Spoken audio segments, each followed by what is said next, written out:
a quick tutorial on how to cut off the corner. What we're talking about is starting with a rectangle or square that has a corner, and you want to cut it off. You might cut it off the whole entire section, or you might cut off just part of it. But today, since we're talking about how to make that Valentine, I'm starting out with our correct measurement for the top part, which I think 6 by 2.5, and then I have some 2.5 square corners. This would be my red and this would be my background. I have to establish first a diagonal line similar to what we did on the half square triangle. You could just do this by taking one of your squares, carefully folding it and creasing it to make a little crease. There you have a middle line there. Or you could do it the way we did before on the wrong side. Go directly from the diagonal with a pencil and draw a line.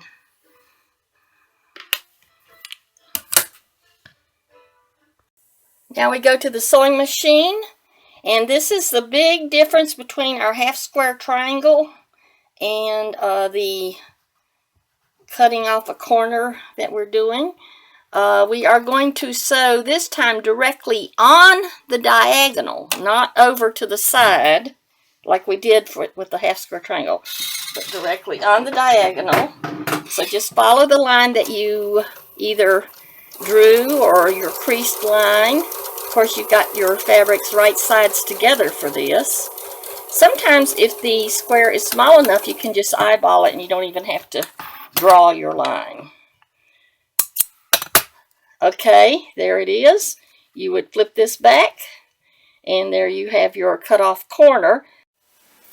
So this is the part that we want to keep, and this is the extra that we want to get rid of. You just put your, I've lined this up my 1/4 inch with the seam, and then I went ahead and cut here, cutting off that part, so that when I open this out, it doesn't have a big bunch of fabric behind it, just a regular seam. This is all you need to know to make the cut-off corners. If you want to stay tuned, you can learn about bonus triangles. Alright, I'm doing my second corner, same as I did the first. This time I have the one that I had marked with the pencil, and I'm sewing along the pencil line. But this time, I'm not going to trim yet. What I'm going to do is go over here and sew more than a 1/4 inch. You can eyeball it. This is not crucial. From that seam in the area that I would be trimming.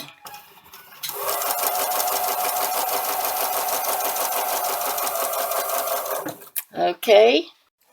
So we're back to the cutting board. I just finished sewing 2 seams, one directly in the center and one over in what would be the cut-off area.